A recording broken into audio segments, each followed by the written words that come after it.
Hi, this is Alex from PHP Academy, back with another video for the New Boston. Now in this video we're going to look at a more reliable way at getting a user's IP address. Now in previous examples we've used $_server and then we've used remote address. Now this isn't always an accurate depiction of the user's IP address. For example, they might be on a shared network, so they might be, let's say a router may exist with a few computers, or you may have someone using a proxy. So what we're going to do in here is we're going to be creating a way to grab the user's IP address based on checking each three elements. The first element we're going to check is the actual IP address.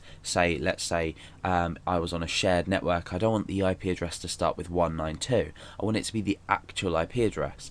What we're then going to do is check if the user is using a proxy, and then what we're going to do is check if the user we're going to do a final result and say, well, if not, we'll use this remote address here. So let's have a look at what we need to set variable wise in order to perform our check. So we need some kind of values, and we're always going to be using this server preset set of environmental variables, but we're going to be doing things slightly differently. So the first one is going to be the HTTP client IP, and what this is this is checking the actual internet IP address rather than the individual computer. Like I said, if you were sat at a group of computers all connected to the same like router or hub, you'd be getting a sort of like a 192 dot something address perhaps. So HTTP client IP, we need the $_server, and in here we just do HTTP client IP.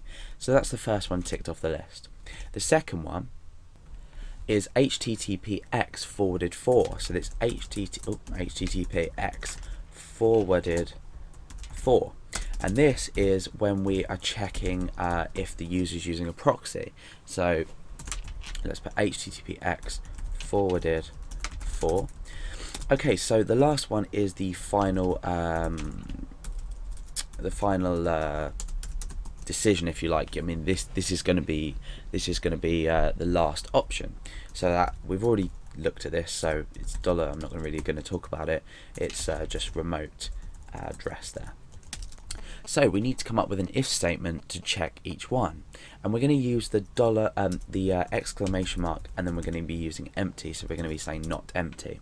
So the first thing we're going to do is we're going to say if not empty HTTP client IP, then IP address equals HTTP client IP. Else if, so we're creating an if-else statement here, or if-else statement, and we're going to say else if HTTPX forwarded for, and we can say not empty, and we're going to enclose that in brackets as well. Then the IP address equals HTTPX forwarded for. Okay, then last we're just going to say if none of these have been detected and they're all empty, then the IP address is going to be equal to remote address. Okay, so that's a lot better way of looking at it. So because I'm running on a just my computer with my local server, I'm not going to be able to test this very well because these two are definitely going to be empty. I already know that they're going to be empty. So at the end of this we can echo out the IP address. You could even put this into a function if you've already looked at functions, and you could supply this data through the function and then return a value at the end of it. But for now I'm just demonstrating with an if-else statement. So we're going to echo the IP address at the end of that. Up here we haven't defined IP address because I'm just going to leave it until it is set. So we're going to echo IP address. Let's just refresh the page, and you can see, oh no, nothing's happened. So let's have a look. Okay, yeah, so I've missed off a D on there. Okay, so now let's refresh and we can see that we'll be given the value 127.0.0.1. However, you are feel free to test this on your own thing, upload it to a web server, connect to the internet, test it wherever you can, just to check that everything's working. So this is a lot better way to grab a user's IP address, just by checking 3 different possibilities before we come to the conclusion that this is the address. This isn't entirely foolproof, but it is a lot better way. So if you are thinking about storing a user's IP address, try to use this. And like I said before, if you put it in a function, it's going to be a lot better and easier to use. And you can reuse that code over and over again.